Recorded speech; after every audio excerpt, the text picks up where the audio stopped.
Sa araw na muli siyang tinawag na katulong sa loob ng marangyang mansyon, tahimik nang ngumiti si Carmina dahil ilang oras na lang, siya na ang magiging may-ari ng hotel na nagkakahalaga ng 150 milyong euro. Habang lantad ang kasakiman ng asawang si Ricardo at ng biyenang si Imelda, unti-unti niyang binubuo ang isang paghihiganting kasing linis ng hangin sa Palawan. Paano kung ang babaeng minamaliit mo ay siya palang may kapangyarihang bawiin ang lahat at palayain ang sarili niya, ang amoy ng floor wax at ang makintab na sahig na sumasalamin sa liwanag mula sa malaking bintana, ang tanging nagbibigay ng kaunting kasiyahan kay Carmina de Leon sa umagang yon. Bawat kuskos ng basahan sa sahig na gawa sa mamahaling narra ay isang paraan para ilabas ang bigat na nararamdaman niya sa loob ng dibdib. Dito sa malawak at tahimik na mansyon sa Dasmariñas Village, ang kalinisan ang tanging bagay na kaya niyang kontrolin. Kakatapos lang niyang pakintabin ang huling bahagi ng pasilyo nang marinig niya ang pamilyar na tunog ng takong napapalapit, matigas, madiin, at tila bawat tapak ay isang utos. Si Imelda de Leon, ang kanyang biyenan. Hindi man lang lumingon si Mina. Alam na niya. Nagpatuloy siya sa pagpupunas, nagkukunwaring hindi napapansin ang presensya nito. "Tapos ka na ba dyan?" Malamig na tanong ni Imelda. "Opo, Mama. Patapos na po." Sagot ni Mina. Ang boses ay halos pabulong. Isang matalim na buntong hininga ang pinakawalan ni Imelda. Sa gilid ng kanyang mata, nakita ni Mina ang pagtaas ng kamay ng biyenan na may hawak na tasa ng kape. Isang sinadyang pagtagilid. Ang maitim na likido ay bumuhos sa sahig, mismo sa lugar na kalilinis lang niya. Ang mantsa ay tila isang pang-iinsulto sa kanyang pagod. "Nako, ang clumsy ko naman," sabi ni Imelda. Ngunit walang bahid ng pagsisisi sa kanyang boses. Puno ito ng sarkasmo. "Linisin mo nga yan ulit, Mina. At bilisan mo. Darating ang mga amiga ko mamaya. Ayokong makita nila na ganito kadumi ang pamamahay ko." Hindi na nag-angat ng tingin si Mina. Isang pamilyar na kirot ang kumurot sa kanyang dibdib. Isang bigat na matagal na niyang pinapasan. Tumango na lamang siya. "Opo, Mama."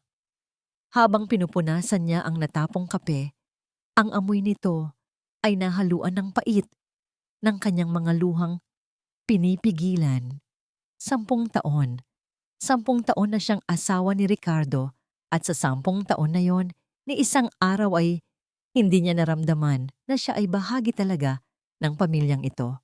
Para sa kanila, isa lamang siyang palamuti na kailangang panatilihing malinis at nakatago.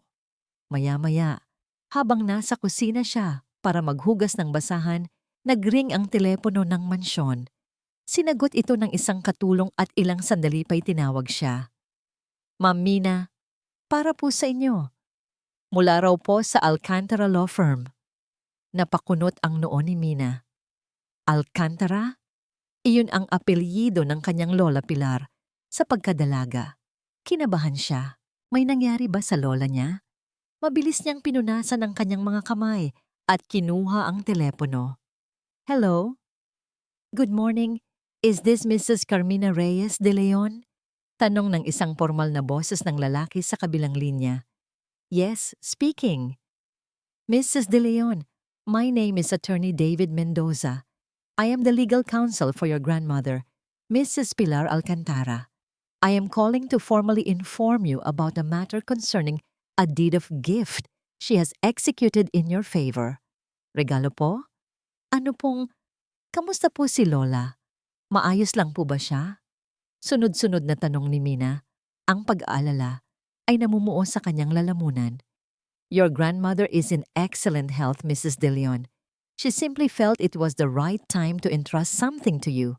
Effective today, she has legally transferred full ownership of the Perlas ng Palawan Luxury Resort and Hotel to your name."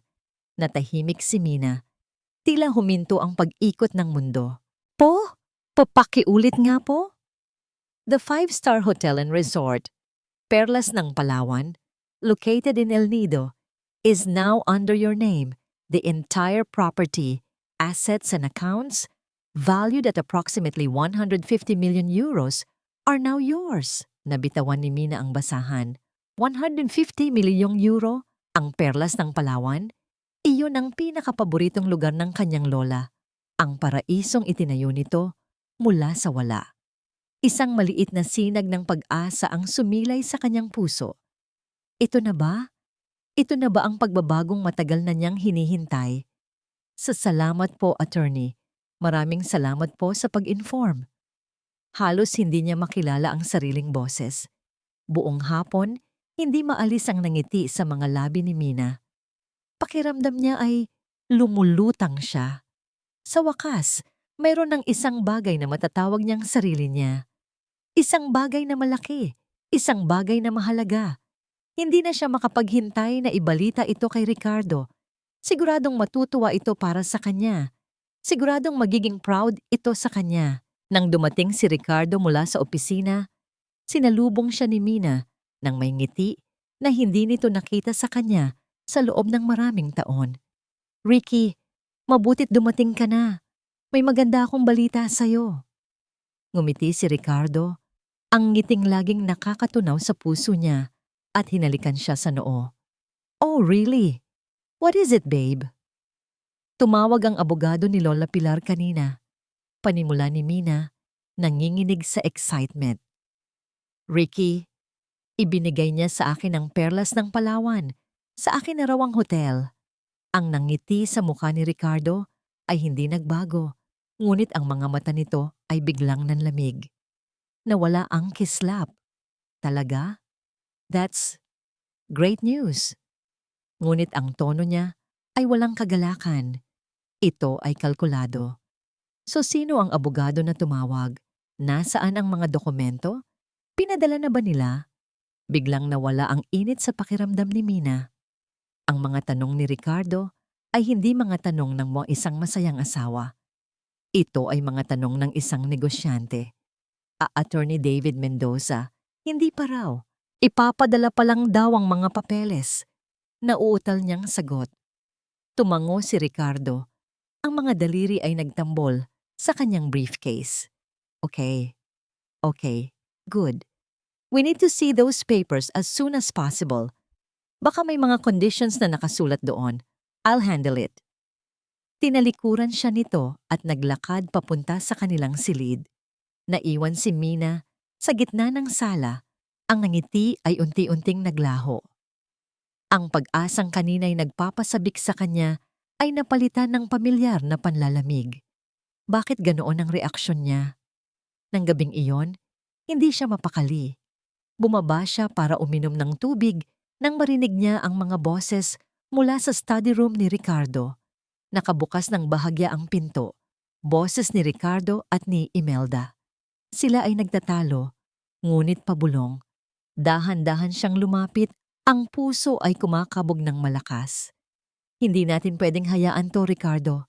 Alam mo ang sitwasyon ng kumpanya. Mahinang sabi ni Imelda, ngunit puno ng bagsik. I know, ma. I'm handling it. Huwag niyo muna akong i-pressure. Ganting sagot ni Ricardo. Nagtago si Mina sa gilid ng pader, pinipigilan ang kanyang hininga. Anong handling it? Yung babaeng yon. Wala siyang alam sa negosyo. Sisirain niya lang ang lahat ng pinaghirapan ni Pilar. At paano na tayo? Nagkaroon ng sandaling katahimikan bago nagsalita ulit si Imelda. At sa pagkakataong ito, ang boses niya ay malinaw, malamig, at walang duda. Isang utos na tumarak sa puso ni Mina. Hindi pwedeng mapunta sa kanya yan. Kailangan mong makuha ang hotel na yon, Ricardo. Nakasalalay ang buong pamilya natin dito. Ang mga salitang narinig ni Mina mula sa study room ay tila mga multong bumubulong sa kanyang isipan, buong magdamag. Kailangan mong makuha ang hotel na yon. Nakasalalay ang buong pamilya natin dito. Paulit-ulit, walang tigil, sinasaksak ang anumang natitirang pag-asa sa kanyang puso. Hindi siya nakatulog. Bawat pag-ikot niya sa kama ay isang paalala ng malamig na katotohanang unti-unti niyang niyayakap. Ang regalong dapat sana'y magiging kalayaan niya ay isa na palang mitya ng digmaan sa sarili niyang pamamahay. Kinabukasan, ang bigat sa hangin ay halos nahihipo. Sa almusal, walang nagsasalita. Si Imelda ay abala sa pagbabasa ng dyaryo, habang si Ricardo ay tutok sa kanyang cellphone. Ang mga daliri ay mabilis na nagtatype, para silang mga estranghero na nagkakasama lang sa iisang mesa. Si Mina, sa kabilang dako, ay pinaglaruan lang ang pagkain sa kanyang plato. Walang gana. Nang akmang tatayo na si Mina para magligpit, biglang nagsalita si Ricardo, hindi man lang nag-aangat ng tingin mula sa screen. May dinner date tayo mamaya, Mina. Just the two of us. Cancel everything else. Natigilan si Mina. Isang date? Pagkatapos ng lahat? Bakit? Sa wakas ay ibinaba ni Ricardo ang telepono at tiningnan siya. Ngunit ang mga matang sumalubong sa kanya ay hindi na ang malamig na mga matang nakita niya kagabi. Ito ay malambing, puno ng pagsisisi. I'm sorry, babe. I'm sorry for how I acted yesterday. Masyado lang akong na-stress sa trabaho. I should have been happy for you. Let me make it up to you tonight. Isang bahagi ng puso ni Mina ang gustong maniwala. Ang bahaging iyon na desperadong nangungulila sa pagmamahal ng kanyang asawa. Ngunit ang mga salita ni Imelda ay umalingaw-ngaw na naman. Sige. Mahina niyang sagot. Isang sagot na mas puno ng pag-iingat kaysa pananabik. Nang hapong iyon, isang delivery boy ang dumating na may dalang isang malaking bouquet ng mga paboritong bulaklak ni Mina, mga puting rosas. May kasama itong card. I fell in love with you then. I'm still in love with you now. Ricky. Habang inaamoy niya ang mga bulaklak, isang maliit na ngiti ang sumilay sa kanyang labi. Sana nagkamali lang ako ng dinig. Sana paranoid lang ako. Pagsapit ng gabi nagulat si Mina. Ang inaakala niyang dinner date sa labas ay sa kanilang bahay pala. Ngunit ang dining area ay tila naging ibang lugar. Ang mahabang mesa na karaniwang ginagamit ng buong pamilya ay pinalitan ng isang maliit at eleganteng bistro table para sa dalawa. May mga kandila, malumanay na musika, at ang paborito niyang pagkain na nakahain.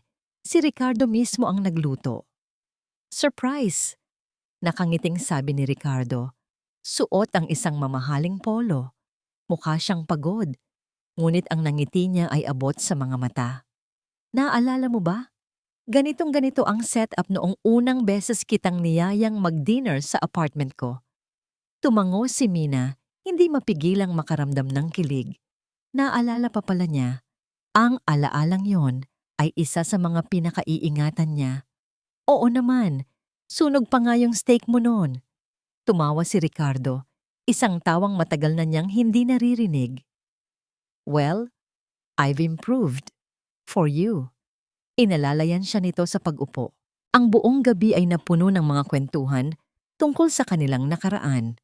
Kung paano sila nagkakilala, ang mga harana ni Ricardo, ang mga pangarap na sabay nilang binuo.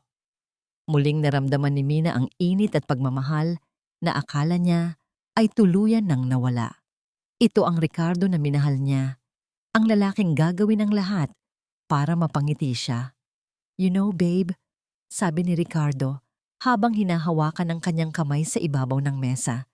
You've always been my lucky charm, and now, with this blessing from your lola, it's a new start for us. A better start. Talaga, Ricky? Tanong ni Mina. Ang puso ay tumatalon sa pag-asa. Oo naman, sagot nito. Ang mga mata ay seryoso at puno ng sinseridad. Kaya nga, I want to help you. Ayokong ma-stress ka sa mga bagay-bagay na hindi mo dapat problemahin. Dito na nagsimula ang muling pagtibok ng mabilis ng kanyang puso. Ngunit ngayon ay dahil sa kaba. Tumayo si Ricardo at kinuha ang isang makapal na folder mula sa isang side table. Isang folder na puno ng mga dokumento. Inilapag niya ito sa tabi ng plato ni Mina. These are just some standard papers. a special power of attorney. It's just to authorize me to manage the hotel's operations on your behalf. Para ako na ang haharap sa mga board members, sa mga suppliers, sa mga legalities. You can just relax and enjoy being the owner. Ako na ang bahala sa lahat. Tiningnan ni Mina ang tambak ng papel. Mukha itong komplikado. Puno ng mga salitang hindi niya maintindihan. Ang dami naman nito. It's mostly legal jargon, babe. Standard template lang yan. Mabilis na sabi ni Ricardo, na tila ayaw ng pahabain ng usapan. Binuklat niya ito sa huling pahina kung saan may linya para sa pirma. Inabot niya kay Mina ang isang mamahaling pluma. Just sign here, and I'll take care of everything for us. Para sa pamilya natin. Para sa pamilya natin. Ang mga salitang yon ay tumama sa kanya. Ito rin ang mga salitang ginamit ni Imelda. Sa sandaling iyon, dumaan si Imelda sa may pintuan ng dining room. Hindi ito nagsalita. Isang tingin lang ang ipinukol nito sa kanila. Isang tingin na malamig, nagtatanong, at naghihintay. Pagkatapos ay naglakad na ito paakyat. Ngunit ang presensya nito ay naiwan. Lumalamig sa buong silid. Biglang nawala ang lahat ng kilig at init na naramdaman ni Mina. Ang natira ay ang matinding pagdududa. Kinuha niya ang pluma. Nanginginig ang kanyang kamay. Ang mukha ni Ricardo sa kanyang harapan ay puno ng pag-asa at pagmamahal. Ito ang asawa niya. Ang dapat niyang pagkatiwalaan. Ngunit bakit may isang boses sa loob niya na sumisigaw na huminto? Itinaas niya ang pluma, handa nang ipatong ang dulo nito sa papel.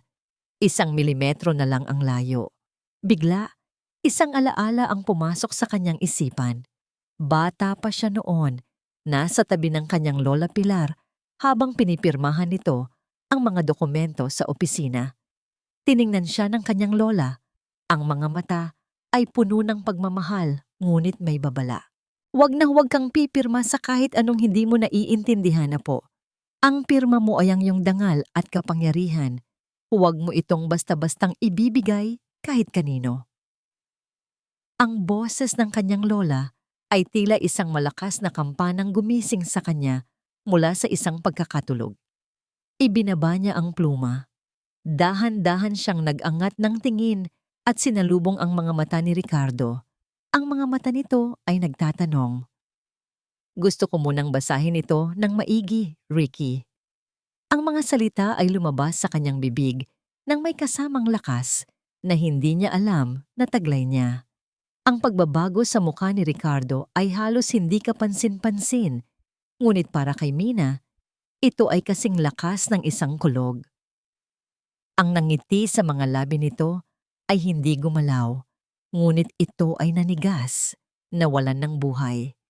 Ang kislap sa mga mata nito ay naglaho, napalitan ng isang bagay na nakakakilabot, isang malamig, matalim na pagkabigo.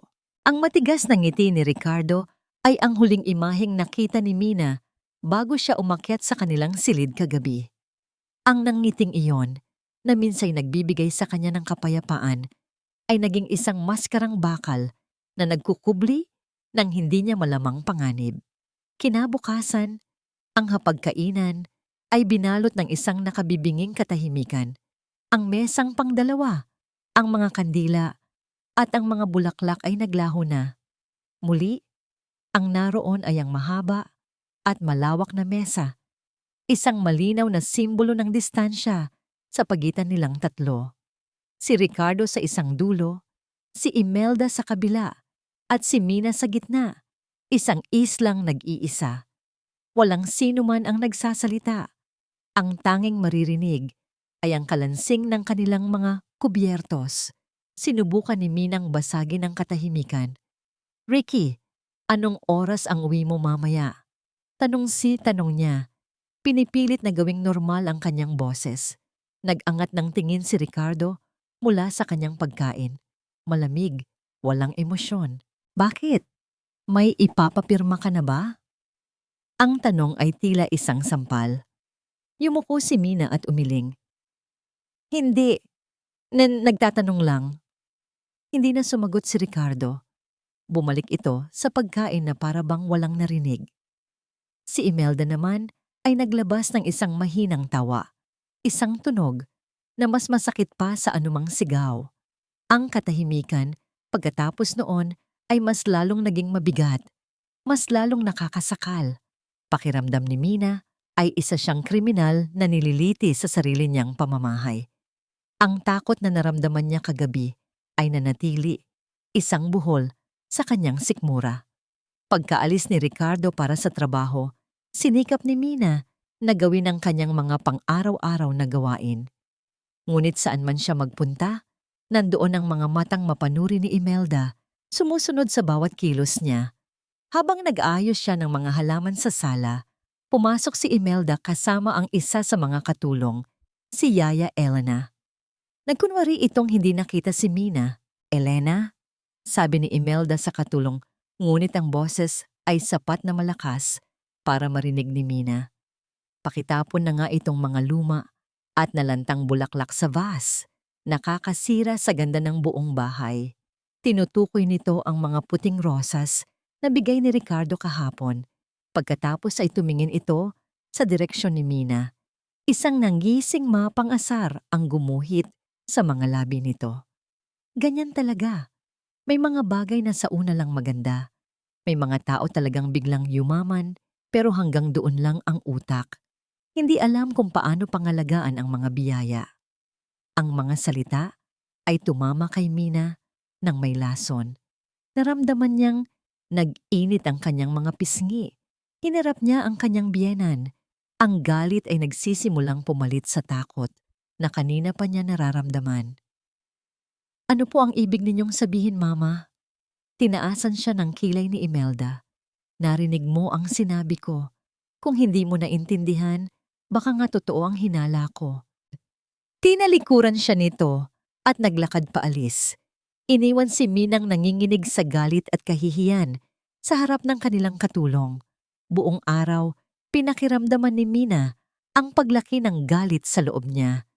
Hindi ito ang buhay na pinangarap niya. Hindi ito ang pamilyang inakala niyang magiging kanya. Ang pagtanggi niyang pumirma ay hindi isang pagkakamali. Ito ay isang pagtatanggol sa sarili.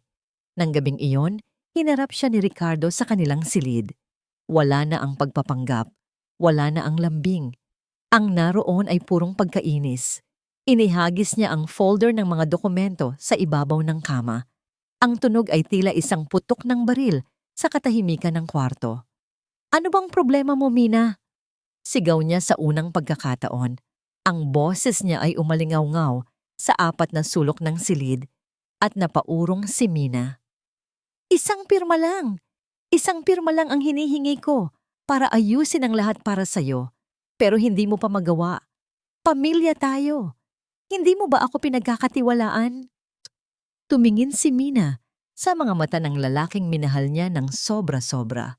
Ngunit ang nakita niya ay isang estrangherong galit at desperado. Ang galit sa loob niya ay nagbigay sa kanya ng lakas. "Hindi sa hindi kita pinagkakatiwalaan, Ricky," sagot niya. Nanginginig ang boses ngunit buo. "Gusto ko lang maintindihan kung ano ang pinipirmahan ko. Karapatan ko yon." "Karapatan?" Tumawa si Ricardo ng mapakla. "Anong alam mo sa mga karapatan? Anong alam mo sa negosyo? Mina, pakiusap. Huwag mo nang pahirapan ang mga sarili natin. Pirmahan mo na to." Hindi na sumagot si Mina. Kinuha niya ang folder at niyakap ito sa kanyang dibdib. "Pag-aaralan ko muna." Isang malutong na mura ang kumawala sa bibig ni Ricardo bago ito padabog na lumabas ng silid at iniwan siyang mag-isa. Kinabukasan, alam na ni Mina ang kailangan niyang gawin. Ang galit ay naging determinasyon. Habang abala sina Ricardo at Imelda sa kani-kanilang mga mundo, pumasok siya sa silid-aklatan ng bahay. Kinuha niya ang business card na iniwan ng abogado ng kanyang lola. Gamit ang telepono sa loob ng silid, nag-dial siya. Ang puso ay kumakabog. "Alcantara Law Firm, how may I help you?" "Hello, pwede ko po bang makausap si Attorney David Mendoza?" Mahina niyang sabi. "This is Carmina de Leon." Ilang sandali pa, Narinig niya ang boses ng abogado. Mrs. De Leon, napatawag po kayo. Attorney? Panimula ni Mina. Nais ko po sanang humingi ng pabor. Pwede niyo po bang i-email sa akin ang kumpletong kopya ng lahat ng dokumento tungkol sa Perlas ng Palawan? Sa personal email ko po. At kung maaari po, pwede niyo po bang irekomenda ang isang financial advisor na mapagkakatiwalaan? Of course, Mrs. De Leon. I will send them right away. Is everything all right? Yes, attorney. I just want to be informed. Sagot ni Mina. Idiniin ang huling salita. Pagkatapos ng tawag, pakiramdam niya ay nabunutan siya ng tinik. Ito ang unang hakbang. Ang unang hakbang palayo sa pagiging isang biktima. Nang papalabas na siya ng silid-aklatan, nasa lubong niya si Yaya Elena na may dalang duster. Nagkatinginan sila. May pag-aalala sa mga mata ng matandang katulong. Lumampas ito sa kanya, ngunit pagdaan nito, may isang bagay na malamig at matigas na idinikit nito sa kanyang palad. Nagulat si Mina. Tiningnan niya ang kanyang kamay. Isang luma, maliit na cellphone, isang sourcing phone. Lumingon siya, ngunit si Yaya Elena ay nagpatuloy na sa paglalakad. Nagkukunwaring nagpupunas ng mga muebles. Bago ito tuluyang lumiko sa pasilyo, lumingon ito ng bahagya at bumulong, sapat lang para marinig ni Mina. Ma'am, mag-iingat po kayo. May naririnig po akong hindi maganda. Napatayo si Mina na parang napako. Ang hawak niyang telepono ay tila isang babala. Ang kanyang mga hinala ay hindi na lamang mga hinala. Ang panganib ay totoo. At papalapit ito. Ang amoy ng alikabok at lumang papel ang sumalubong kay Ricardo De Leon sa kanyang opisina. Dati, ang lugar na ito ang simbolo ng kanyang kapangyarihan. Ang pangalang De Leon Properties na nakaukit sa salamin ng pinto ay nagbibigay sa kanya ng karangalan. Ngayon, ang bawat sulok ng silid ay tila isang paalala ng kanyang papalapit na kabiguan. Ang mga nagtambakang folders sa kanyang mesa ay hindi na mga proyektong pagkakakitaan, kundi mga bayarin at demand letters. Ang kanyang mamahaling leather chair ay lumalangit-ngit sa bawat pagkilos niya, isang tunog na lalong nagpapatingkad sa kanyang pagkabalisa. Sa ibabaw ng kanyang mesa, ang kanyang smartphone ay walang tigil sa pag-vibrate, nagpapakita ng iisang pangalan, Mr. Tan. Isa sa kanyang mga pinakamalaking pinagkakautangan, hindi niya ito pinansin. Sa halip, binuksan niya ang drawer ng kanyang mesa at naglabas ng isang bote ng mamahaling alak at isang baso. Tanghaling tapat pa lang, pero kailangan niya ito. Kailangan niya ng kahit anong pampamanhid. Habang isinasalin niya ang alak, muling nag-vibrate ang telepono. Napamura siya ng mahina at sinagot ito nang may pilit na sigla sa boses. Mr. Tan, napatawag ka. Huwag mo akong daanin sa mga ganyan mo, Ricardo. Sagot ng isang matigas at walang pasensyang boses sa kabilang linya. Nasaan ang bayad mo? 3 buwan ka nang delayed. Ang usapan ay usapan. Malapit na, Mr. Tan. Konting-konting pasensya na lang. May malaking papasok na pera. Very big. Sabi ni Ricardo, pinipilit na maging kalmado at kapani-paniwala. Isang mapaklang tawa ang narinig niya. Palagi mo yang sinasabi, bibigyan kita ng 1 linggo, De Leon. 1 week. Kung wala pa ang pera ko, ipapa-embargo ko ang lahat ng ari-arian mo at sisiguraduhin kong malalaman ng buong Maynila na ang mga De Leon ay bangkarota na. Click. Ibinaba na ni Mr. Tan ang telepono na pahigpit ang hawak ni Ricardo sa kanyang baso. Bangkarota. Ang salitang yon ay isang bangungot. Ang kahihiyan. Ang pagkawala ng lahat ng pinaghirapan ng kanyang ama.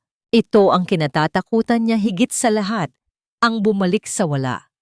Inisang lagok niya ang alak. Ang init nito ay gumuhit sa kanyang lalamunan. Napatingin siya sa isang larawan sa kanyang mesa. Ang larawan nila ni Mina noong araw ng kanilang kasal. Nakangiti sila pareho.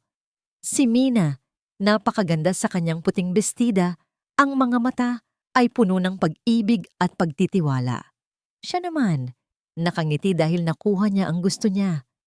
Isang magandang asawa mula sa isang pamilyang mayaman at may pangalan. Ngunit ngayon, habang tinititigan niya ang larawan, hindi pagmamahal ang nararamdaman niya, kundi pagkalkula. Si Mina ang kanyang tanging pag-asa, ang perlas ng Palawan. Muling nag-vibrate ang kanyang telepono. Sa pagkakataong ito, ibang pangalan ang lumabas, isang pangalan na nagdudulot sa kanya ng pinaghalong pagnanasa at sakit ng ulo. Isabel. Huminga siya ng malalim bago sagutin ang video call.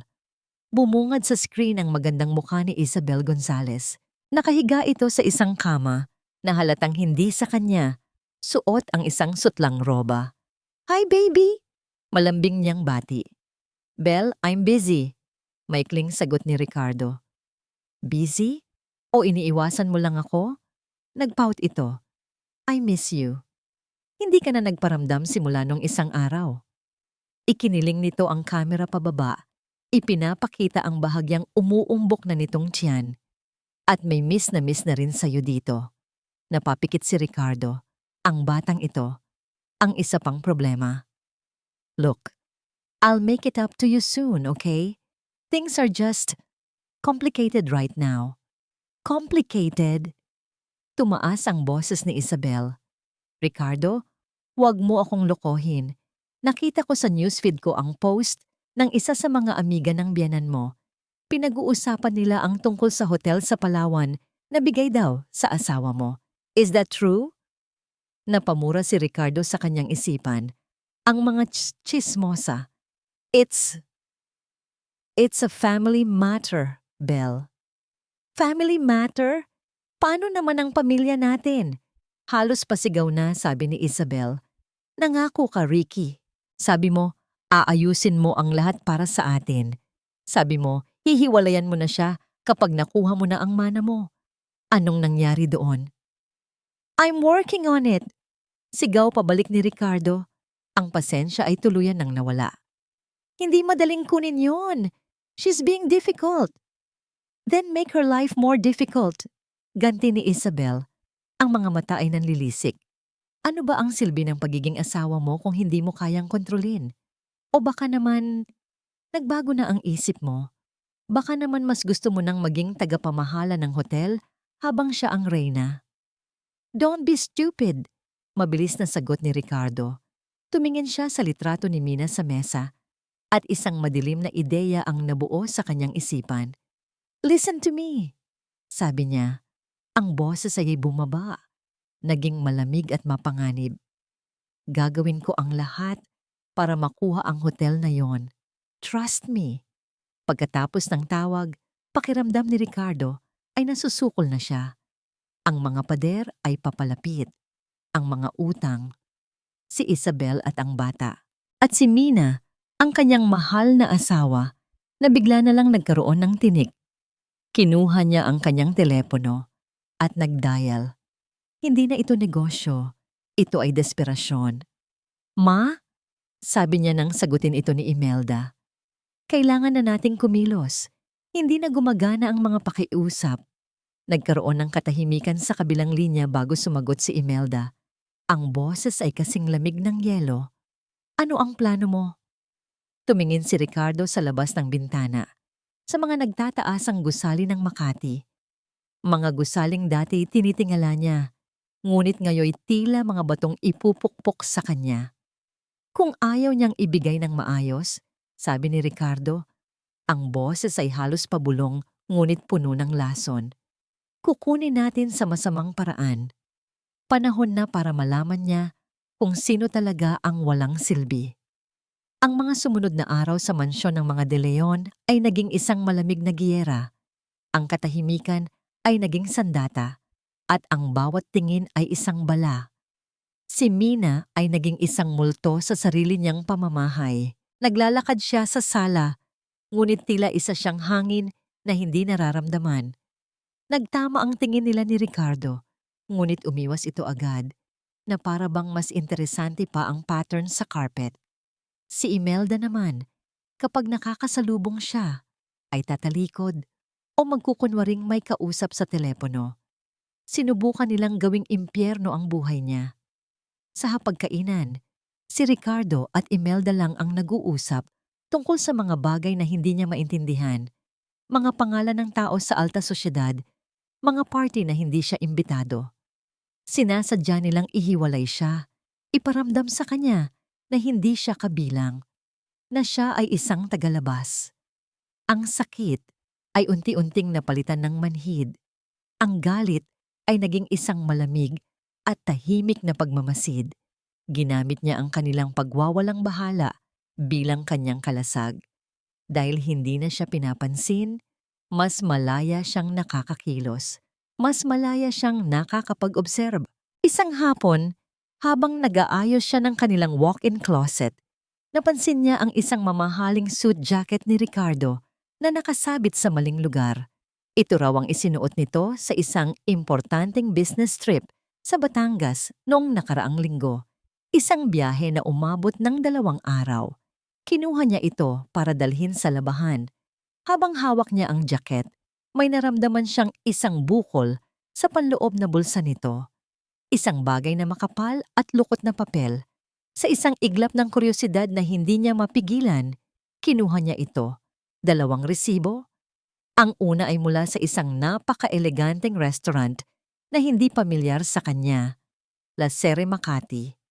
Ang halaga sa resibo ay nakakalula, sapat na para sa pagkain ng 10 tao. Ngunit ang mas nakapukaw ng kanyang atensyon ay ang petsa.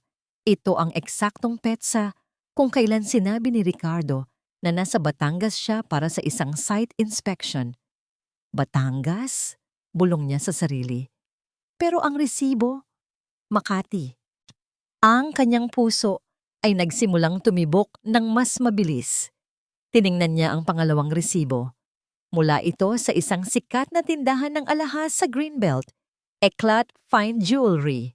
Nakadetalye dito ang pagbili ng isang diamante solitaire necklace. Ang presyo ay mas nakakagulat pa kaysa sa restaurant. At ang petsa, parehong petsa.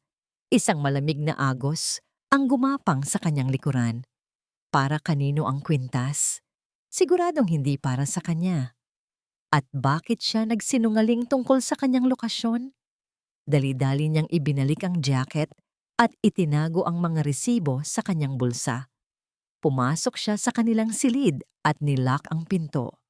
Kinuha niya ang maliit na cellphone na bigay ni Yaya Elena mula sa pinagtataguan nito sa ilalim ng kama. Ang kanyang mga daliri ay nanginginig habang binubuksan niya ito. Sa unang pagkakataon, naramdaman niya ang halaga ng sikretong teleponong ito. Ito ang kanyang tanging bintana, palabas sa kulungang ito, nang hindi natutunton. Nag-search siya online, La Serre Makati. Ang mga resulta ay nagpakita ng mga larawan ng isang high-end, romantic restaurant, isang lugar para sa mga magkasintahan, isang lugar na hindi para sa mga business meeting. Sinimulan niyang tingnan ang mga tagged photos ng restaurant sa social media para sa petsang nasa resibo. Ang kanyang puso ay kumakabog sa baba sa bawat pag-scroll niya. At doon, nakita niya ito. Isang post mula sa isang babaeng nagngangalang Isabel Gonzalez. Isa siyang influencer na may libu-libong followers. Ang profile ay nakapublic. Ang larawan ay isang flat.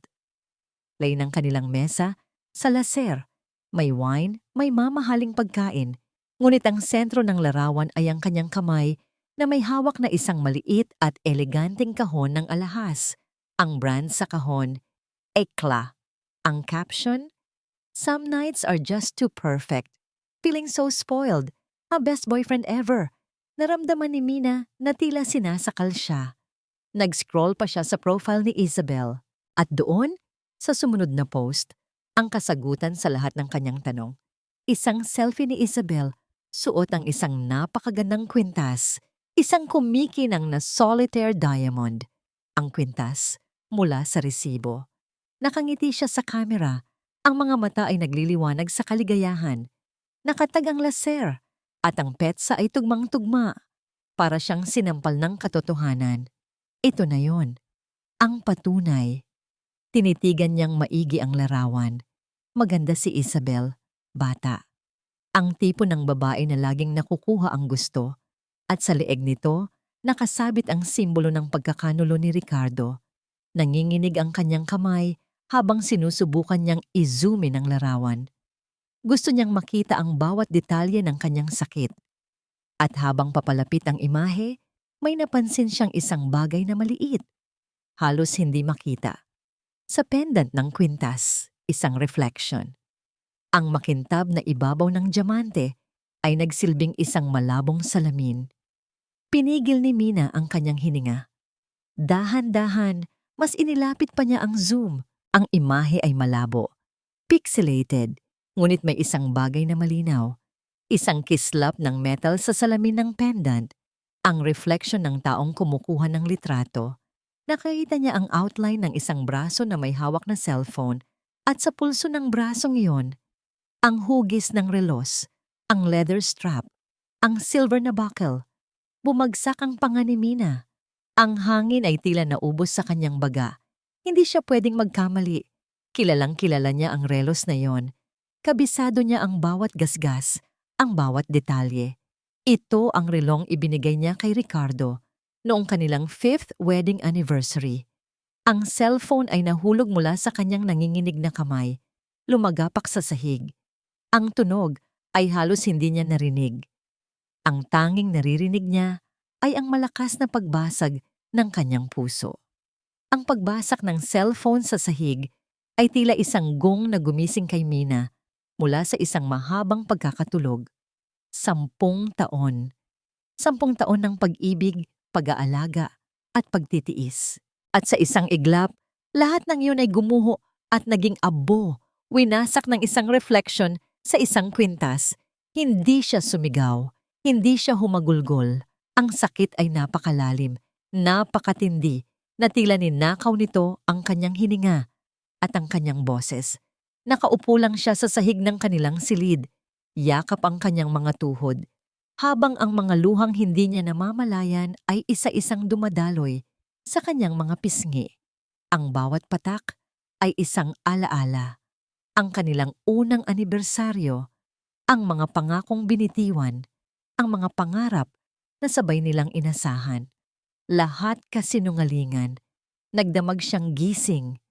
Ang kama na dati kanlungan ng kanilang pagmamahalan ay naging isang malamig at malawak na espasyo ng kalungkutan. Habang ang buong bahay ay natutulog, kinuha niyang muli ang maliit na cellphone. Ang sakit sa kanyang dibdib ay hindi nawala. Ngunit ito ay nag-iba ng anyo. Mula sa malambot na kirot, ito ay naging isang matigas at matalim na bagay. Galit. Hindi na siya iiyak. Hindi na siya magiging biktima. Binuksan niyang muli ang profile ni Isabel Gonzalez. Ngunit sa pagkakataong ito, hindi na siya ang asawang nasasaktan. Isa na siyang investigador na naghahanap ng katotohanan. Scroll, scroll, scroll. Bawat larawan, bawat caption, bawat like at comment ay kanyang sinuri. Ang perpektong buhay ni Isabel na ipinapakita sa social media ay isang insulto sa kanyang nawasak na mundo. Alam niyang delikado kung malalaman ni Isabel na tinitingnan niya ang profile nito. Kailangan niyang maging mas matalino. Sa loob ng ilang minuto, gumawa siya ng isang bagong account. Isang pekeng profile na walang larawan, walang kaibigan. Ana Reyes. Isang pangalang simple at hindi kapansin-pansin. Mula sa anino ng pagkakakilanlang ito, sinimulan niya ang kanyang tahimik na pagmamanman. Following Isabel Gonzalez, mas malalim ang kanyang hinukay. Ang mga post na ilang buwan na ang nakalipas, 1 taon, mahigit 1 taon. At doon, sa gitna ng mga larawan ng pagkain, paglalakbay, at mga mamahaling gamit, nakita niya ang mga bakas. Mga bakas na maingat na itinago. Ngunit para sa isang asawang kabisado, ang bawat detalye ng kanyang kabiyak. Ang mga ito ay malinaw na parang sikat ng araw. Isang larawan ni Isabel sa isang yate sa Batangas. Sa salamin ng kanyang suot na sunglasses, ang refleksyon ng isang lalaking nakasuot ng pamilyar na blue polo shirt na regalo ni Mina. Isang larawan ng 2 baso ng wine na magkatabi. Sa gilid ng frame, isang bahagi ng manggas ng isang suit at isang kamay na may suot na singsing sa kasal. Ang singsing ni Ricardo, isang larawan ng kamay ni Isabel na may hawak na buke ng bulaklak. Sa likuran, ang dashboard ng isang sasakyan, ang silver na Mercedes-Benz ni Ricardo. Ang bawat larawan ay isang karayom na tumutusok sa kanyang puso, ngunit hindi na ito nagdurugo. Sa halip ang bawat tusok ay nagpapatigas sa kanyang kalooban. Mahigit 1 taon na siyang niloloko habang siya ay naglilinis ng bahay, nagluluto ng kanyang paboritong pagkain at naghihintay sa kanyang pag-uwi. Si Ricardo ay bumubuo ng ibang buhay kasama ang ibang babae. Ang galit ay naging isang malamig at matatag na determinasyon. Kailangan niya ng tulong. Kailangan niya ng payo mula sa isang taong mapagkakatiwalaan. Naalala niya ang kanyang kaibigan mula sa kolehiyo, si Sandra, na isa na ngayong matagumpay na abogada. Gamit pa rin ang sikretong telepono, tinawagan niya ito. "Sandra, si Mina to," sabi niya, pinipilit na maging kalmado. "Mina, napatawag ka. Kamusta ka na? It's been ages." Masayang bati ni Sandra. "Okay lang ako." Pagsisinungaling ni Mina. "Actually, may mabilis lang sana akong itatanong. Medyo legal advice para sa isang kaibigan." "Sure, ano yon?" Huminga ng malalim si Mina. "Yung kaibigan ko.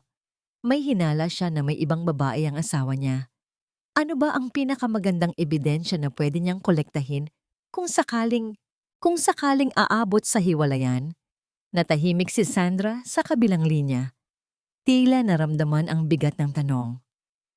"Well, resibo ng mga hotel, credit card statements, mga litrato o video, kung meron, communications, text messages, emails, anything that proves infidelity and financial spending on the other person. Bakit, Mina? Are you okay?" "Oo naman," mabilis na sagot ni Mina. "Para lang talaga sa kaibigan ko. Salamat, Sandra. Malaking tulong to." Pagkatapos ng tawag, mas naging malinaw ang kanyang misyon. Ebidensya. Kailangan niya ng mas matibay na ebidensya. Bumalik siya sa profile ni Isabel at sa sandaling iyon, isang bagong story ang lumabas. Isang bilog na may kulay sa paligid ng profile picture nito, udyat ng isang bagong update na mawawala sa loob ng 24 oras. Kinlik niya ito.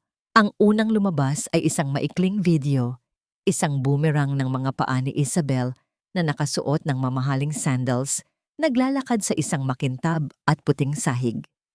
Ang caption, "Appointments." Kinabahan si Mina. "Saan?" Ang sumunod na story ang sumagot sa kanyang tanong. Isang litrato. Isang litrato na kinunan mula sa pananaw ni Isabel, nakaupo sa isang upuan sa loob ng isang waiting area. Sa kanyang harapan ay isang mesa na may mga magazine tungkol sa pagbubuntis at pagiging ina. Sa dingding sa likod ng mesa, isang malaking logo, St. Luke's Medical Center, Women's Health and Maternity Wing, isang klinika para sa mga buntis. Ang huling story ang tuluyang pumatay sa anumang natitirang pag-asa sa puso ni Mina. Isa itong litrato ng pinto ng isang consultation room, ang pangalan ng doktor sa pinto, Dr. Angela Santos OBGYN, at ang caption sa ibaba na may kasamang emoji ng isang sanggol at isang asul na puso. "Waiting for Daddy to arrive. Can't wait to see our little prince." Nabitawan ni Mina ang telepono. Hindi. Hindi lang ito isang babae, hindi lang ito isang relasyon. Ito ay isang bagong pamilya. Isang pamilyang ipapalit sa kanya. Naramdaman niya ang paghigpit ng kanyang lalamunan, ang pag-ikot ng kanyang mundo. Ang kalmadong determinasyon na kanyang binuo ay biglang nabasag at sa ilalim nito ay isang bagong uri ng sakit, isang sakit na mas malala, mas brutal. Ang sakit ng pagiging papalitan. Sa opisina ni Ricardo, ang ngiti sa kanyang labi ay matagal nang nawala, napalitan ng isang permanenteng lukot sa pagitan ng kanyang mga kilay. Ang isang linggong palugit ni Mr. Tan ay parang isang bombang may orasan. Ang bawat pag-tiktok ay nagpapabilis ng tibok ng kanyang puso. Ang pagmamatigas ni Mina ay hindi na lang isang simpleng abala. Isa na itong pader na humaharang sa kanyang kaligtasan. Kailangan nating bigyan siya ng isang leksyon na hindi niya malilimutan. Bulong ni Imelda sa kabilang linya ng telepono. Ang boses ay tila ahas na gumagapang sa tenga ni Ricardo. Kailangan nating ipamukha sa kanya na wala siyang laban sa atin, na sa huli, tayo pa rin ang masusunod. Ang plano ay nabuo mula sa kanilang pinagsamang desperasyon at kalupitan. Isang plano para sirain ang natitirang dignidad ni Mina, para ipitin siya sa isang sitwasyon kung saan wala siyang pagpipilian kundi ang sumuko. Kinabukasan, habang nag-aalmusal si Mina nang mag-isa, nakatanggap siya ng isang email sa kanyang personal na laptop. Ang subject, Investment Proposal for Perlas ng Palawan. Galing ito sa isang Mr. Anton Delgado, isang di umano'y investor na interesado sa potensyal ng hotel. Ang email ay professional, puno ng mga papuri, sa ganda ng resort at sa matalinong pamumuno ng pamilyang Alcantara. Hinihiling nito ang isang agarang pagpupulong para pag-usapan ang isang kapanapanabik na partnership. Bumilis ang tibok ng puso ni Mina, ngunit hindi dahil sa excitement. Dahil ito sa pagdududa. Masyadong biglaan, masyadong perpekto. Isinearch niya ang pangalan. Anton Delgado. Walang lumalabas na importanteng resulta. Walang business profile. Walang social media. Isang multo. Sa kabila ng kanyang hinala, may isang bahagi sa kanya na gustong malaman kung ano ang laro ng kanyang asawa at biyenan.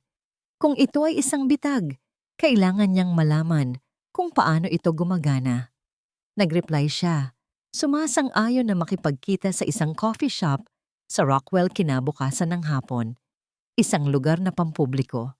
Isang lugar kung saan pakiramdam niya ay ligtas siya.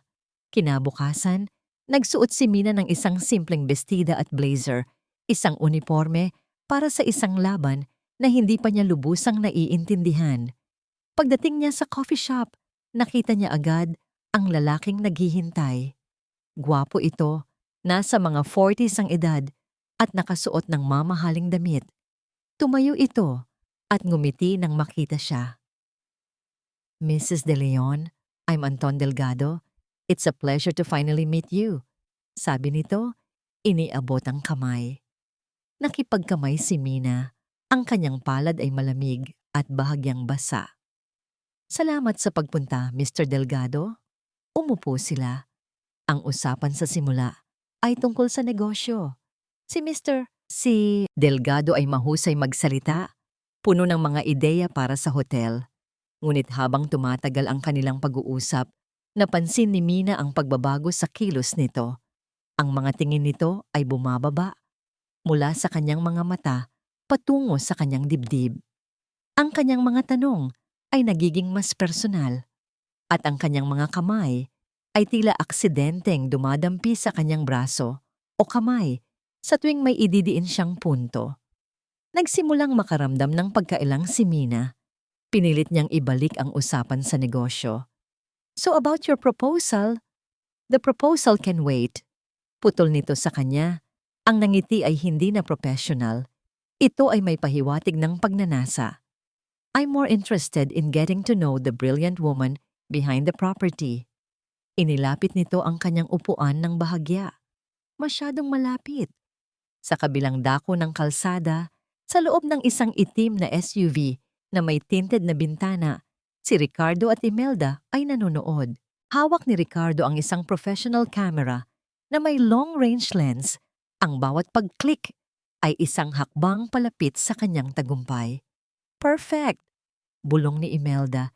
Isang mapanuyang ngiti ang nakaguhit sa kanyang labi habang tinitingnan niya ang display ng kamera. Mukha silang naglalandian. Walang sino man ang hindi maniniwala. Sa loob ng coffee shop, alam na ni Mina na kailangan na niyang umalis. Tumayo siya. Mr. Delgado, I think we're done here. I will review your proposal and get back to you. Nagulat ang lalaki. Ngunit bago pa makalayo si Mina, naramdaman niya ang isang bagay sa kanyang likuran. Isang flash ng ilaw. Mabilis siyang lumingon. Sa labas ng salaming bintana, may isang lalaking may hawak na kamera. Isang paparazzi. At sa sandaling iyon, lahat ay naging malinaw. Ito ang bitag. Muli siyang humarap kay Anton Delgado at nakita niya ang pagkataranta sa mukha nito. Naintindihan na rin nito ang nangyayari. Tumayo rin ito. Mrs. De Leon, I can explain. Hindi na kailangan. Malamig na sagot ni Mina. Kailangan niyang makaalis. Ngayon na. Nagmamadali siyang naglakad palabas ng coffee shop. Ngunit paglabas niya, mas maraming flash ng kamera ang sumalubong sa kanya. Nagulat siya. Hindi lang ito isang tao. May 2, 3 paparazzi na nag-aabang. Ma'am, totoo po bang may problema na kayo ni Mr. De Leon? Sino po ang kasama ninyong lalaki, ma'am? Nalilito at natatakot, sinubukan niyang takpan ang kanyang muka at maglakad ng mabilis. Ngunit bago pa siya makalayo, hinabol siya ni Anton Delgado. Mina, sandali! Sigaw nito, gamit ang kanyang unang pangalan. Hinawakan nito ang kanyang braso para pigilan siya. Isang malaking pagkakamali. Sa eksaktong sandaling iyon, isang pamilyar na boses ang umalingaw-ngaw sa gitna ng kaguluhan. Isang boses na puno ng pagkasuklam at sakit. Ano ang ibig sabihin nito, Mina? Lumingon si Mina at nakita si Ricardo. Papalapit sa kanila. Ang mukha ay isang perpektong maskara ng isang asawang pinagtaksilan. Ang mga paparazzi ay nagkagulo. Ang mga kamera ay walang tigil sa pag-flash. Nakuha nila ang eksena. Ang asawa, ang di umano'y lover na hawak ang kanyang braso at ang galit na asawa. Ricky, it's not what you think. Sigaw ni Mina, sinusubukang bawiin ang kanyang braso. Ngunit huli na ang lahat. Ang atensyon ni Ricardo ay nabaling kay Anton Delgado. Sa isang galaw na halatang pangkamera, itinulak ni Ricardo ang lalaki palayo kay Mina. Huwag mong hahawakan ng asawa ko. Ang tulak ay hindi malakas, ngunit si Anton, na isang aktor pala na binayaran nila, ay umarteng tila nasaktan, na paurong ng ilang hakbang. Ang entablado ay naitakda. Ang mga aktor ay gumanap ng perpekto. Ang mga litrato ay nakuha na. Nakatayo si Mina sa gitna ng lahat, paralisado. Ang mga flash ng kamera ay tila mga kidlat na bumubulag sa kanya. Ang mga tanong ng media ay mga kulog na bumibingi sa kanya.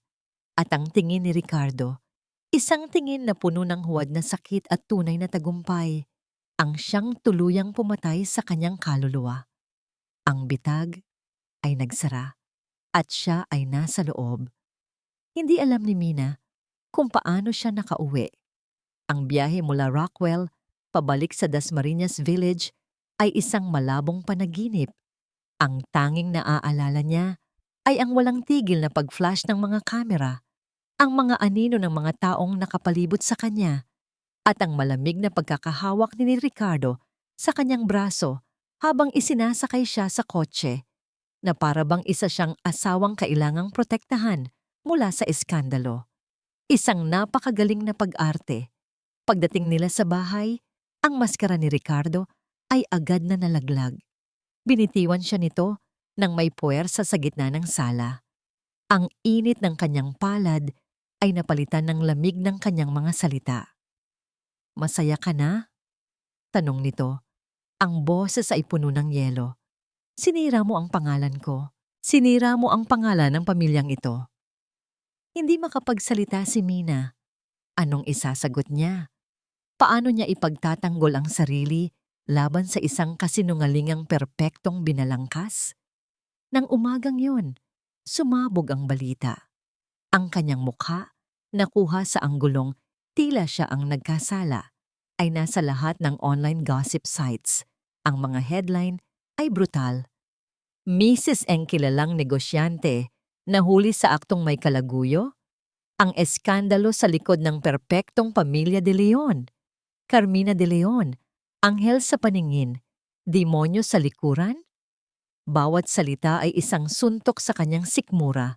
Bawat larawan, siya at si Anton na naglalambingan sa coffee shop, ang komprontasyon sa labas, ay ipinipinta siya bilang isang taksil na asawa. Ang kanyang telepono ay walang tigil sa pagring. Mga tawag mula sa mga kaibigan, mga kamag-anak, lahat nagtatanong, lahat ng huhusga. Pakiramdam niya ay hinuhubaran siya sa harap ng buong mundo. Sa gitna ng kaguluhan, bumaba si Imelda mula sa kanyang silid. Suot ang isang itim na bestida na para bang nagluluksa. Ang kanyang mga mata ay bahagyang namumugto. Resulta ng pinigaang kalamansi. Isang lumang trick na alam ni Mina na ginagamit nito para umarte. Hindi ako makapaniwala sa ginawa mo, sabi ni Imelda. Ang boses ay nanginginig sa huwad na pighati. Tumawag na siya sa lahat ng kanilang mga kamag-anak. Isang family meeting ang ipinatawag niya para sa tanghalian. At dumating nga sila. Ang mga tito at tita ni Ricardo, ang kanyang mga pinsan. Lahat sila ay nakaupo sa sala. Ang mga mukha ay solemne. Ang mga mata ay puno ng pag-uusig. Si Mina ay nakaupo sa isang silya sa gitna, na parang isang akusadong hahatulan. Ipinahiya mo kami, Carmina, sabi ng isang tiyahin, umiiling-iling. Pagkatapos ng lahat ng kabutihang ipinakita sa iyo ng pamilyang ito, dagdag ng isa pa. Si Imelda ang nagsilbing taga-usig. Ang sakit, Mina. Ang sakit-sakit isipin na habang ang anak ko ay nagpapakahirap sa pagtatrabaho para sa pamilya, ikaw ay nakikipagtagpo sa ibang lalaki. Umiyak ito. Isang perpektong pagganap na nagpalambot sa puso ng lahat ng naroroon, maliban kay Mina. Alam niyang walang saysay ang magpaliwanag. Sino ang maniniwala sa kanya? Ang katotohanan ay natabunan na ng mga litratong maingat na kinunan. Siya ay nag-iisa.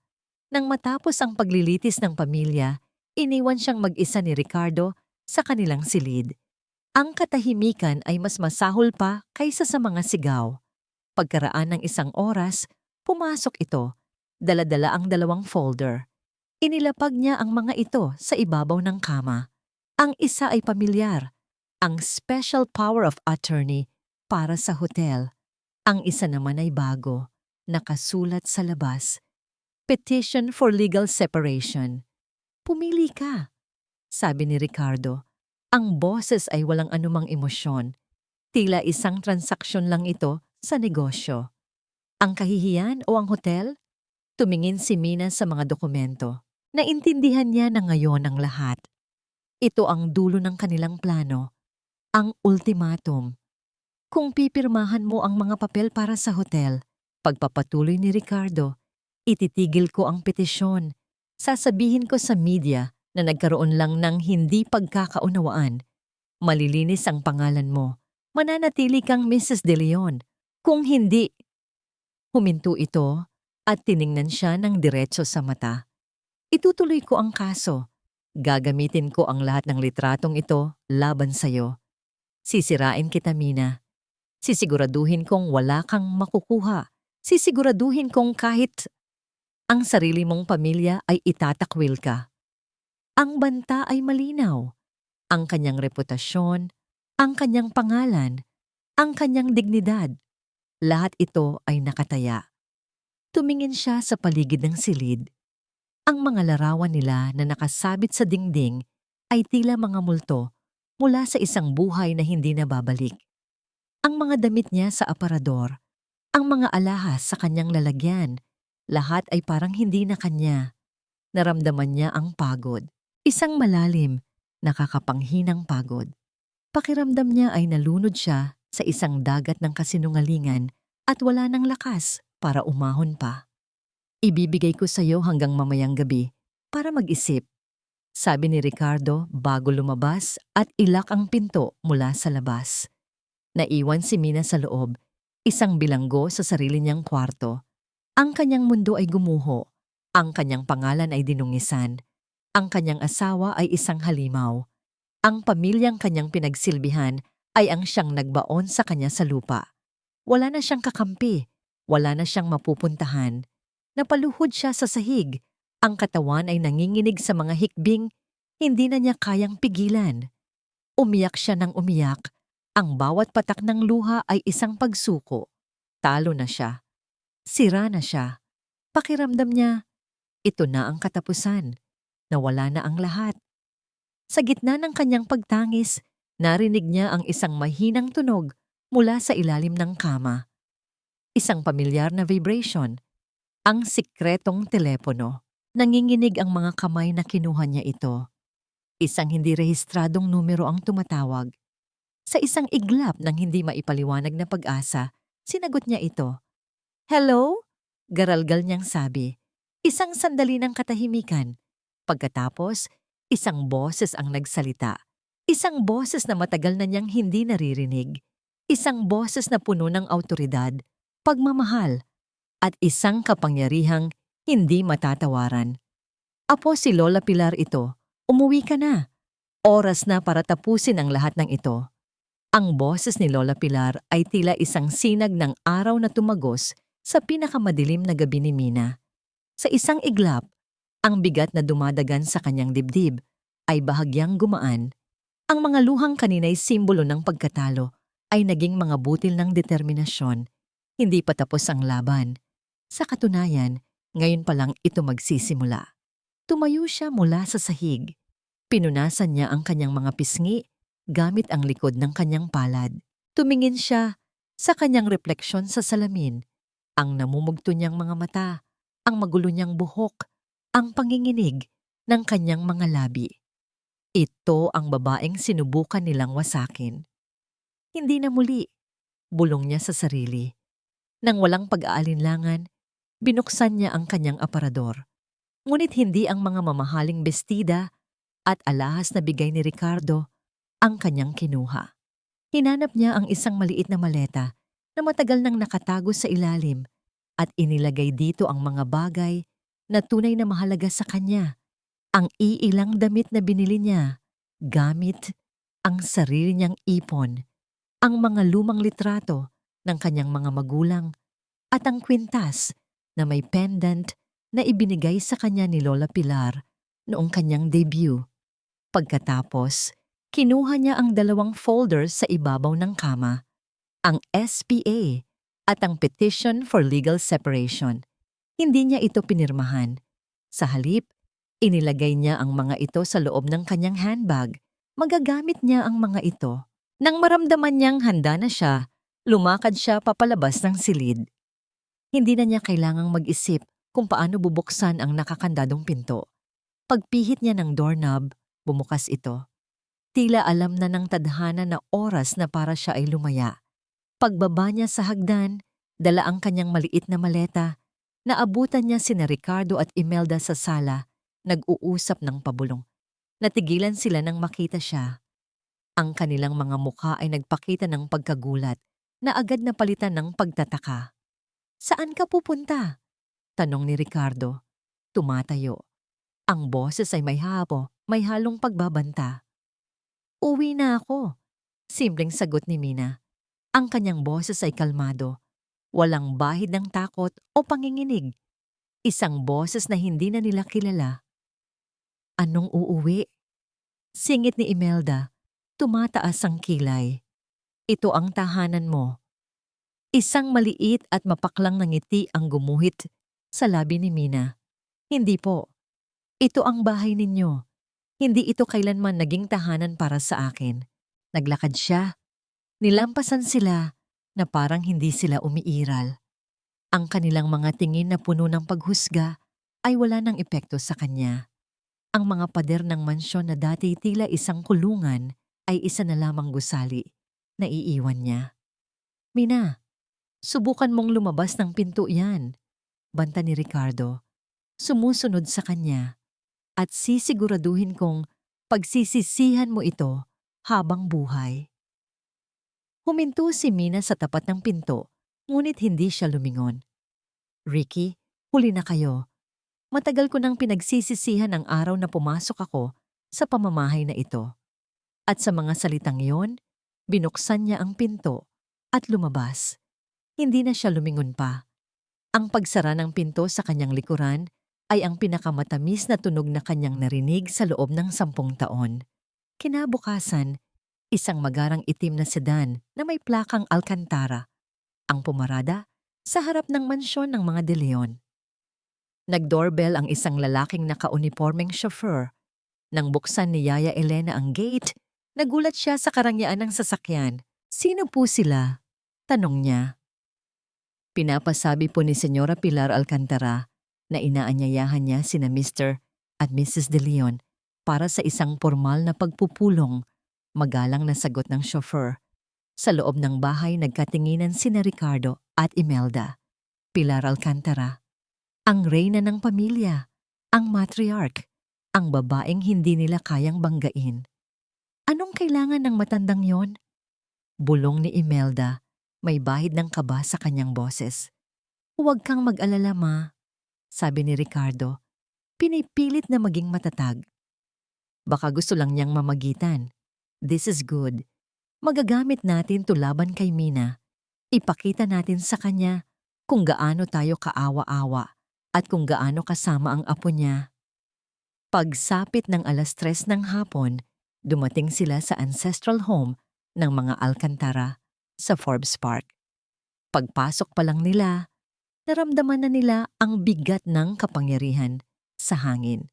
Ang bahay ay hindi kasing moderno ng kanila, ngunit bawat muebles, bawat painting sa dingding ay sumisigaw ng lumang yaman at impluensya. Sa gitna ng malawak na sala, nakaupo si Lola Pilar sa isang silyang tila isang trono. Sa kanyang edad, ang kanyang tindig ay diretso pa rin. Ang kanyang mga mata ay matalas na parang agila. Sa kanyang tabi ay nakatayo ang 2 lalaking nakasuit, si Attorney David Mendoza at isa pang abogado na hindi nila kilala. At sa kabilang sofa, nakaupo si Mina.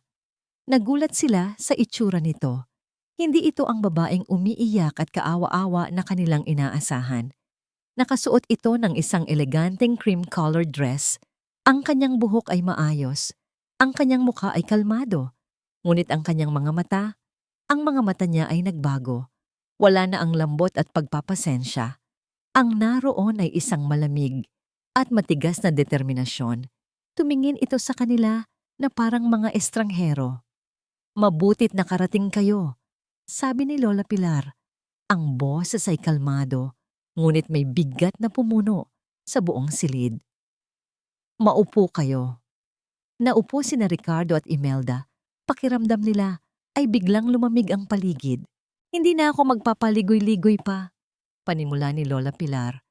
Ang mga mata ay nakatuon sa kanilang dalawa. Narito ako para bawiin ang lahat ng pag-aari ng apo ko. Isang nerbyosong tawa ang kumawala kay Ricardo. Lola, with all due respect, wala po kaming kinukuhang kahit ano mula kay Mina. In fact, siya po ang, "Wag mo akong tawaging Lola," putol ni Lola Pilar. Ang boses ay tumalim. Hindi kita apo at alam na alam ko kung ano ang mga ginagawa ninyo. Nagkatinginan sina Imelda at Ricardo. Ang kanilang pag-aalala ay lumalaki. Hindi sila pinansin ni Lola Pilar.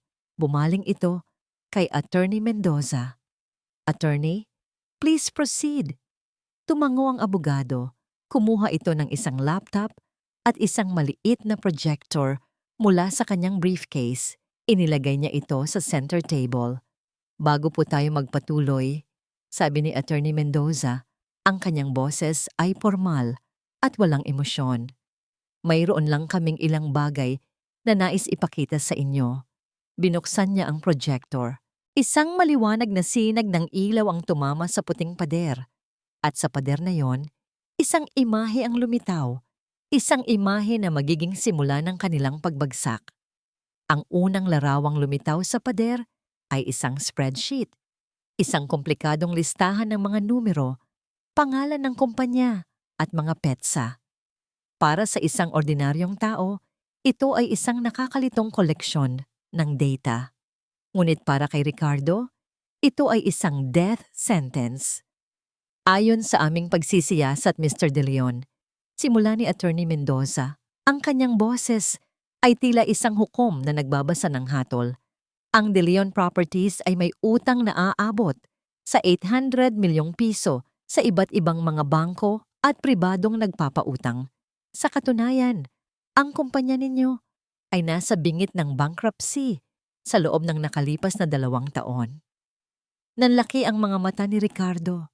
Namutla ang kanyang mukha na para bang nakakita siya ng multo. That's confidential information. How did you? May mga paraan kami, Mr. De Leon. Simpleng sagot ng abogado. Sunod-sunod na mga dokumento ang lumitaw sa screen. Mga notice of default, mga demand letter mula sa mga creditor, kabilang na ang mula kay Mr. Tan. Ang bawat isa ay isang pako na lalong nagbaon sa kanya sa kahihiyan. Si Imelda, na kanina'y matapang, ay hindi makapagsalita. Ang kanyang bibig ay bahagyang nakabuka sa pagkabigla. Ang sikretong pinakatago-tago nila, ang pundasyon ng kanilang kayabangan, ay nakalantad na ngayon sa ilalim ng malamig na liwanag ng projector. Ngunit hindi pa doon natapos.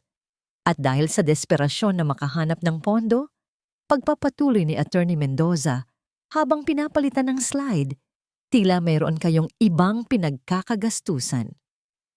Ang sumunod na lumitaw sa pader ay isang litrato, isang malinaw, high-definition na larawan. Si Ricardo at si Isabel Gonzales magkayakap habang kumakain sa laser. Ang larawan ay hindi kuha mula sa malayo. Ito ay kuha mula sa isang kalapit na mesa. Malinaw na malinaw ang kanilang mga mukha, ang kanilang mga ngiti, ang pagiging malapit nila sa isa't isa. Napasinghap si Imelda. Napatingin siya sa kanyang anak. Ang mga mata ay puno ng hindi makapaniwalang tanong. Si Mina naman ay nanatiling kalmado. Ngunit ang kanyang mga kamay na nakapatong sa kanyang kandungan ay magkadikit ng mahigpit. Ang makita ang ebidensya sa harap ng lahat ay ibang-iba sa pagtuklas nito ng mag-isa. Ito ay isang pampublikong pag-amin ng sakit na idinulot sa kanya. Sunod-sunod na larawan. Si Ricardo at Isabel na magka-holding hands habang naglalakad sa isang mall. Si Ricardo na hinahalikan si Isabel sa loob ng kanyang kotse. At ang pinakamatindi sa lahat, isang maikling video clip. Ang video ay kuha sa labas ng St. Luke's. Si Ricardo ay bumababa mula sa kanyang kotse. Ilang sandali pa, lumabas si Isabel mula sa lobby ng ospital. Sinalubong siya ni Ricardo ng isang halik sa labi at isang yakap. Hinahaplos ang umuumbok nitong tiyan. Ang kanilang mga kilos ay puno ng pagmamahal at pag-aalaga. Mga kilos na matagal nang ipinagkait ni Ricardo kay Mina. Buntis siya? Nanginginig na tanong ni Imelda, hindi sa mga abogado, kundi sa sarili niyang anak. Hindi makasagot si Ricardo. Ang lahat ng dugo ay tila nawala sa kanyang mukha. Tumingin siya kay Mina at sa unang pagkakataon, nakita niya ang isang bagay na mas nakakatakot kaysa sa galit. Kawalan. Wala ng pagmamahal. Wala ng sakit. Tumingin si Mina sa kanya na parang isa na lamang siyang problema na kailangang ayusin. Ano to, Ricardo? Anong kalokohan to? Sigaw ni Imelda, ang pagiging ina at ang kahihiyan ay nag-aaway sa loob niya. Ma, I can explain. Huwag mo akong ma-explain. Silence! Ang boses ni Lola Pilar ay tila isang kulog na pumutol sa kanilang pagtatalo. Tumahimik ang lahat. Hindi pa tapos ang mga abogado ko. Ang huling slide na ipinakita ay isang kopya ng email. Ang email na ipinadala ng Pekeng Anton Delgado kay Mina. At sa ibaba nito, isang screenshot ng bank transfer, isang malaking halaga na inilipat mula sa isang offshore account na nakapangalan kay Ricardo De Leon patungo sa account ng isang lalaking nagngangalang Antonio Delgado, isang part-time actor. Conspiracy to commit fraud, malamig na sabi ng pangalawang abogado. Pagpaplano para sa panloloko. Isang seryosong krimen, Mr. De Leon, lalo na't ang layunin ay makuha ang isang ari-arian na nagkakahalaga ng 120 milyong euro. Doon na tuluyang gumuho ang mundo ni Ricardo. Hindi yan totoo. Gawa-gawa niyo lang yan. Desperado niyang sigaw. Sinusubukang tumayo. Ngunit walang sino man ang naniwala sa kanya. Ang mga ebidensya ay solid, hindi matitinag. Tumingin siya sa paligid, naghahanap ng kakampi, ngunit wala siyang nakita.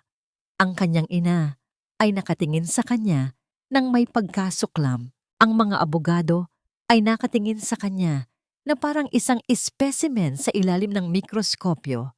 Si Lola Pilar ay nakatingin sa kanya na may purong pagkamuhi. At si Mina, hindi na nakatingin sa kanya. Ang mga mata nito ay nakatuon na sa mga abogado na para bang sinasabi, "What's next?" Huminga ng malalim si Attorney Mendoza at hindi pa po dyan nagtatapos. Tumingin siya kina Ricardo at Imelda. Ang kanyang muka ay seryoso. Kumuha siya ng isa pang folder mula sa kanyang briefcase, isang mas makapal na folder. Ang bahay na tinitirhan ninyo sa Dasmariñas Village, panimula niya dahan-dahan na tila ninanamnam ang bawat salita. Ang mga sasakyan na ginagamit ninyo, lahat ng luho na tinatamasan ninyo sa loob ng 10 taon. Itinaas niya ang folder. Oras na para malaman ninyo kung sino talaga ang tunay na may-ari. Ang mga salita ni Attorney Mendoza ay tila isang bombang sumabog sa gitna ng tahimik na sala. Ngunit ang pagsabog ay walang tunog. Ang tanging narinig ni na Ricardo at Imelda ay ang malakas na pagkabog ng sarili nilang mga puso. Anong ibig mong sabihin? Nauutal na tanong ni Imelda. Ang kanyang muka ay isang maskara ng pagkalito at takot. Hindi siya sinagot ng abogado. Sa halip, binuklat nito ang makapal na folder at inilabas ang isang serye ng mga dokumento. Ang bawat isa ay may selyo at pirma.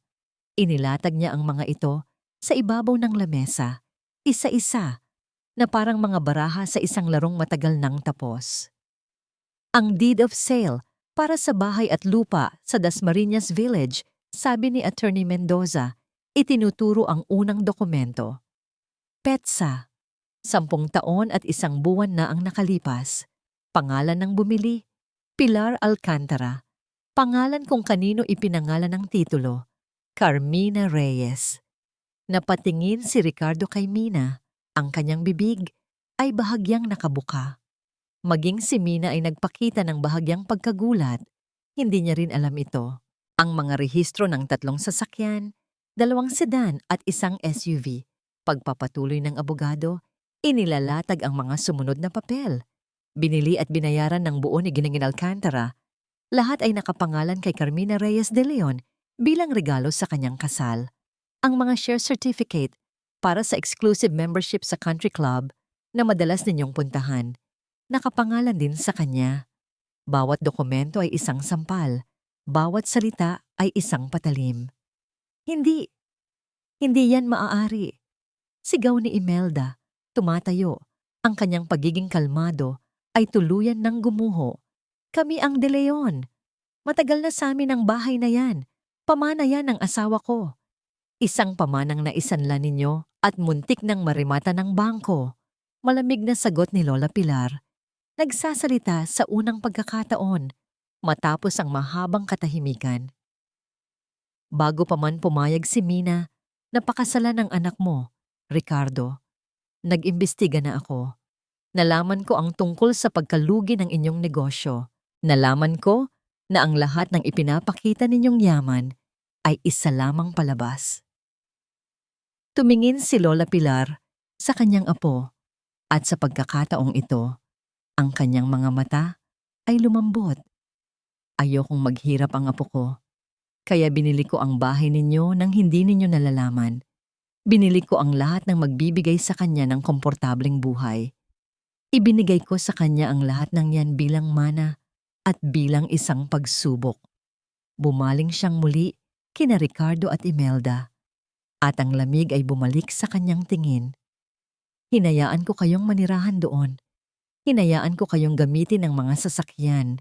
Hinayaan ko kayong magpanggap na mayaman at makapangyarihan. Nagbabaka sakali ako na baka, sa kabutihan ng apo ko, ay matuto kayong magbago, na matuto kayong mahalin siya para sa kung sino siya, at hindi para sa kung ano ang makukuha ninyo mula sa kanya. Isang mapaklang na ngiti ang gumuhit sa labi ng matanda. Ngunit nagkamali ako. Ang mga ahas ay hindi nagbabago ng balat dahil lang nakatira sila sa isang gintong hawla. Sa halip, lalo lamang kayong naging ganid. Doon na tuluyang napagtanto ni Imelda ang lahat. Ang 10 taon ng kanyang paghahari-harian, ang 10 taon ng pagmamaliit kay Mina, ay ginawa niya sa loob mismo ng pamamahay na pag-aari ng babaeng kanyang inaalipusta. Ang lahat ng karangyaang ipinagmamalaki niya ay hindi sa kanya. Nakikitira lang siya. Nakikigamit. Ang bigat ng katotohanan ay tila isang malaking kamay na tumulak sa kanya pababa. Napaupo siya sa sofa, ang kanyang katawan ay nanlambot, ang kanyang mga mata ay nawalan ng kislap. Lahat sa kanya, bulong niya, hindi makapaniwala. Si Ricardo naman ay napaluhod sa sahig, hindi dahil sa pagsisisi, kundi dahil sa pagkatalo. Nawala na ang lahat. Ang hotel, ang bahay, ang pera, ang kapangyarihan. Tumingin siya kay Mina, ang kanyang mukha ay basang-basa sa luha ng isang desperadong tao. Mina, babe, please. Pagmamakaawa niya, gumagapang palapit. Patawarin mo ako. Nagkamali ako. Mahal na mahal kita. Huwag mong gawin to sa akin, sa atin. Tiningnan siya ni Mina. Sa loob ng ilang segundo, hinanap niya ang anumang bakas ng pagmamahal na dati niyang naramdaman para sa lalaking ito. Ngunit wala na siyang makita. Ang naroon na lang ay awa. Awa para sa isang taong duwag at sakim. Dahan-dahan siyang umiling. Tapos na tayo, Ricardo.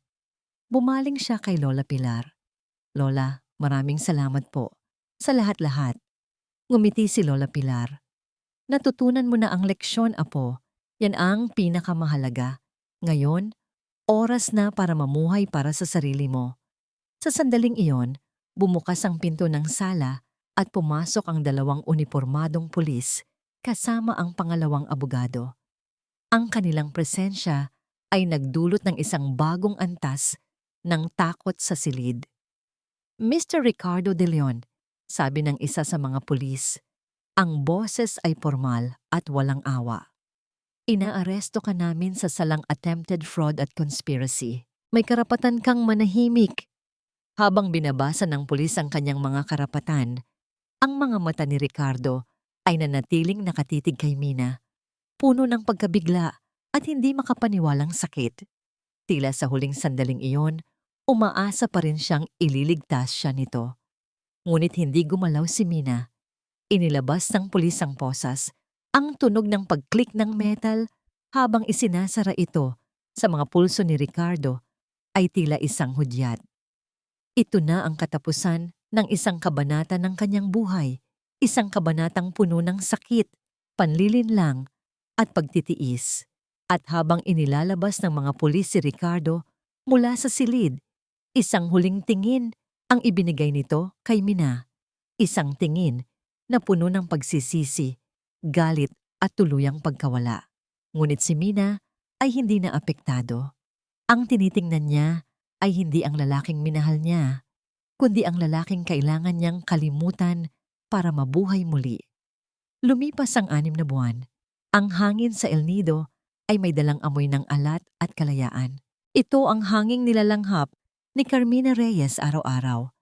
Isang pabangong nagpapaalala sa kanya na posible ang muling pagsisimula. Hindi na siya si Mrs. De Leon, ang babaeng nakayuko at takot. Siya na ngayon si Miss Reyes, ang President at CEO ng Perlas ng Palawan. Nakatayo siya sa beranda ng pinakamalaking villa ng resort. Hawak ang isang tasa ng mainit na kape, habang pinagmamasdan ang pagputok ng araw sa abot-tanaw. Ang kulay kahel at rosas na liwanag, na dahan-dahang gumagapang sa bughaw na dagat, ay tila isang pangako ng bagong pag-asa. Nagbago na siya. Ang kanyang buhok na dati laging nakapusod ay malaya ng inilulugay, hinahayaang laruin ng hangin. Ang kanyang mga damit ay hindi na pambahay na bestida, kundi mga eleganteng business attire at mga flowy na linen dress na bumabagay sa paraisong kanyang pinamumunuan. Ngunit ang pinakamalaking pagbabago ay nasa kanyang mga mata. Ang dating bakas ng kalungkutan ay napalitan ng kislap, ng kumpiyansa at kapayapaan. Ma'am Mina, narito na po ang report para sa quarterly earnings, sabi ng kanyang executive assistant, isang masipag na dalaga na nagngangalang Joyce. Thank you, Joyce. Just put it on my desk. And please call me Mina. Nakangiting sagot niya. Pumasok siya sa kanyang opisina, isang maluwag na silid na may mga bintanang salamin mula sahig hanggang kisame na nagbibigay ng perpektong tanawin ng karagatan. Umupo siya sa kanyang mesa at sinimulang basahin ang mga ulat. Ang mga numero ay magaganda. Simula nang siya ang humawak sa pamamahala, ang kita ng hotel ay tumaas ng 20%. Nagpatupad siya ng mga bagong programa, inayos ang serbisyo at ibinalik ang sigla sa lugar na minahal ng kanyang lola. Habang abala siya, tumunog ang kanyang telepono. Si Attorney Mendoza ang nasa linya. Mina, magandang umaga. May update lang ako, sabi ng abogado. Attorney, ano po iyon? Lumabas na ang sentensya ni Ricardo De Leon, guilty on all charges. He's been sentenced to 12 to 15 years in prison. Hindi na umapela ang kampo niya. Natahimik si Mina. Walang tuwa, walang galit.